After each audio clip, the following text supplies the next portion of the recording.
कि ईरान के सर्वोच्च नेता आयतुल्लाह खामनेई का बड़ा बयान, इजराइल युद्ध के अंदर हमास को हराने में फेल हो गया, अब हमास चढ़ चुका है इजराइल के ऊपर। वही हम आपको अगली बड़ी खबर में बताएंगे कि इजराइल के ऊपर हूती और हिजबुल्लाह के हो रहे हमले, ईरान पीछे से कर रहा बड़ा खेल। वही हम आपको अगली बड़ी खबर बताएंगे कि इजरायली बंधकों को हमास से छुड़ाए जाने के लिए नहीं हो पाया कोई भी समझौता, हमास इजराइल और अमेरिका के सामने झुकने के लिए नहीं है तैयार। वही हम आपको अगली बड़ी खबर में बताएंगे कि मिस्र ने युद्धग्रस्त गाजा के लिए 190 ट्रक राहत सामग्री भेजी, इजराइल को दिया बड़ा झटका। वही हम आपको अगली बड़ी खबर में बताएंगे कि जिसने दिया जंग में बेंजामिन नेतन्याहू के साथ, अब वही दे रहा धमकी, गाजा के ऊपर आमने सामने आए इजराइल और अमेरिका, अब दोनों में छिड़ सकती है लड़ाई।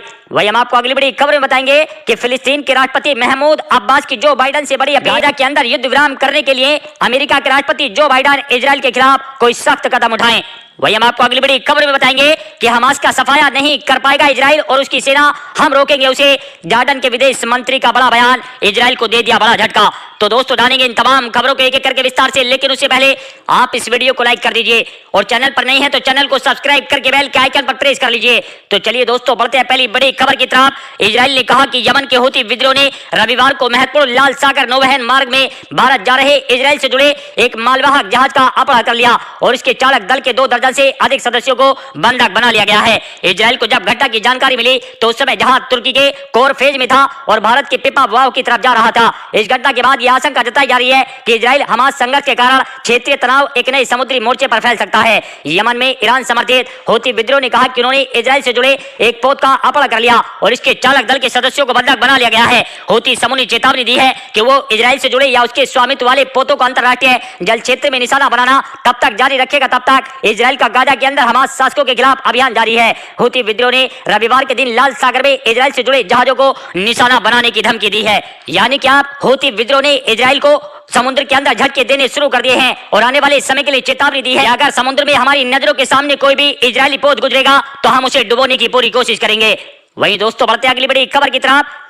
ईरान के सर्वोच्च नेता आयतुल्लाह अली खामनेई ने रविवार के दिन कहा कि इजराइल को ईरान समर्थित फिलिस्तीनी समूह हमास के खिलाफ युद्ध में हार का सामना करना पड़ा है और ये एक पूरी सच्चाई है। इजरायली अधिकारियों के मुताबिक 7 अक्टूबर को बंदूकधारियों के द्वारा सीमा पार से किए गए हमले के बाद से इजराइल और हमास शासित गाजा पट्टी के ऊपर बमबारी कर रहा है, जिसमें लगभग 12,000 लोग मारे जा चुके हैं, जिनमें ज्यादातर आम नागरिक थे। हमास सरकार का कहना है कि इजराइल के बमबारी अभियान और जमीनी आक्रमण से फिलिस्तीनी क्षेत्र में 12,300 से अधिक लोग मारे जा चुके हैं, जिनमें 5,000 से अधिक बच्चे शामिल हैं। राजधानी तेहरान के अंदर Islamic guard corps aerospace force centre में एक भाषण के अंदर आयतुल्लाह खामनेई ने कहा कि गाजा के अंदर इजराइल की हार एक सच्चाई है। उन्होंने कहा कि अस्पतालों या लोगों के घरों में घुसना कोई जीत नहीं, क्योंकि जीत का मतलब दूसरे पक्ष को हराना है। आयतुल्लाह खामनेई ने आरोप लगाया कि इजराइल गाजा के ऊपर भारी बमबारी के बावजूद हमास को नष्ट करने के अपने घोषित लक्ष्य को हासिल करने में अब तक फेल रहा है और हमास के लड़ाके इजराइल और इजराइल की सेना को मुंहतोड़ जवाब दे रहे हैं। वहीं दोस्तों बढ़ते अगली बड़ी खबर की तरफ। इजराइल और हमास की जंग में यमन के हूती विद्रोह और लेबनान के हिजबुल्लाह की एंट्री ने परमाणु युद्ध के खतरे की घंटी बजा दी है। इजराइल के ऊपर इस वक्त हमास की बजाय हूती विद्रोह और हिजबुल्लाह की तरफ से हमले किए जा रहे हैं। इन दोनों को हथियार और समर्थन ईरान से दिया जा रहा है। ईरान की अमेरिका और इजराइल दोनों से दुश्मनी है। ये तय माना जा रहा है कि अगर हमास और इजराइल की लड़ाई से ईरान पूरी तरह दूर नहीं हुआ तो ये जंग अमेरिका और ईरान के बीच परमाणु युद्ध में बदल जाएगी। इसके लिए अमेरिका को तैयार करने की जरूरत नहीं, क्योंकि उसकी 400 परमाणु मिसाइलें अंडरग्राउंड लॉन्च पैड साइलोस पर पहुंच चुकी हैं। हमास के खिलाफ इजराइल की जंग का आज 44वां दिन है। इजराइल की सेना गाजा पट्टी को तहस नहस कर चुकी है। गाजा पट्टी के अंदर 12,000 से ज्यादा लोगों की मौत कंफर्म है और 3,000 से ज्यादा लोग लापता हैं। लेकिन अभी इस जंग का अंत तक दूर दूर तक नजर नहीं आ रहा, क्योंकि हमास को खत्म करने की लड़ाई अब गाजा के साथ साथ वेस्ट बैंक इलाके में भी शुरू हो चुकी है। यानी कि दोस्तों ईरान पर्दे के पीछे से इजराइल के ऊपर हमले करने के लिए हूती और हिजबुल्लाह को बड़े पैमाने पर मदद दे रहा है और इसी बीच इजराइल, अमेरिका और ईरान के बीच में एक भीषण लड़ाई छिड़ सकती है।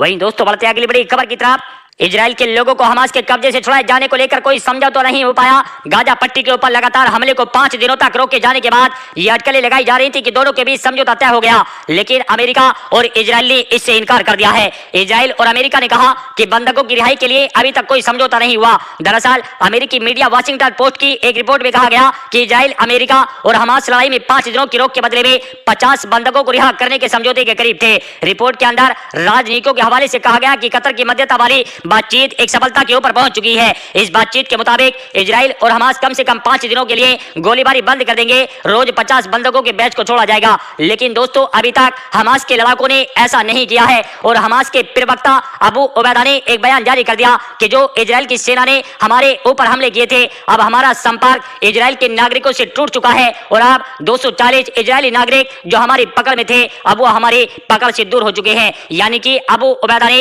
इस बात की पुष्टि कर दी है कि वो सभी के सभी लोग मारे जा चुके हैं।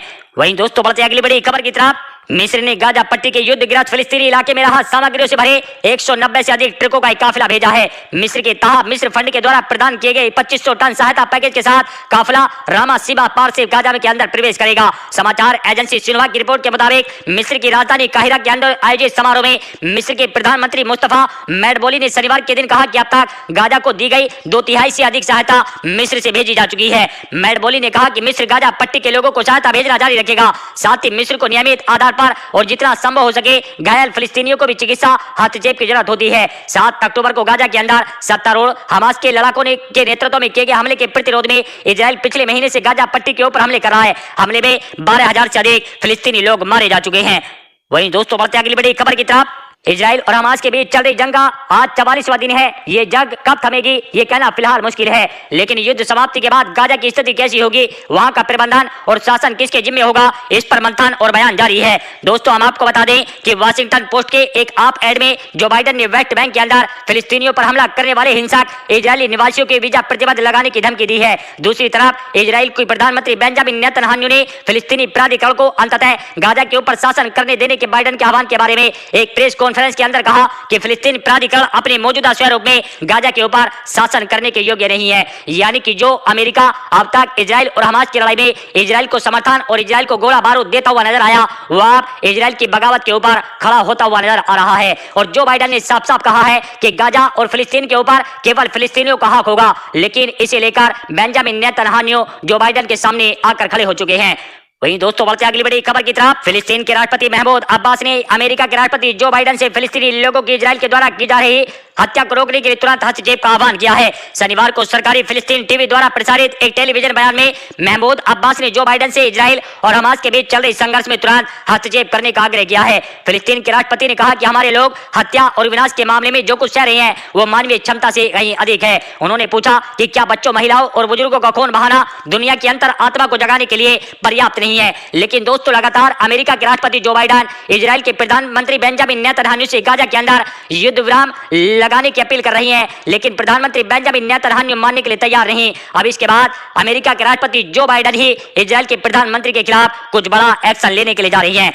वहीं दोस्तों बढ़ते अगली बड़ी खबर की तरफ। अब जॉर्डन के विदेश मंत्री ने इजराइल को चेतावनी दी है। उन्होंने कहा कि उनका देश इस तरह के विस्थापन को रोकने के लिए जो कुछ भी करना होगा करेगा। उन्होंने कहा हम ऐसा इजराइल को कभी नहीं करने देंगे। ये युद्ध अपराध होने के साथ साथ हमारी राष्ट्रीय सुरक्षा के लिए सीधा खतरा होगा। हम इसे रोकने के लिए जो भी करना होगा करेंगे। हम आपको बता दें कि जॉर्डन की सीमा वेस्ट बैंक से लगती है। गाजा युद्ध ने जॉर्डन के अंदर उथल पुथल की आशंका पैदा कर दी और अधिकारियों को जोखिम दिखाई देने लगा कि इजराइल वेस्ट बैंक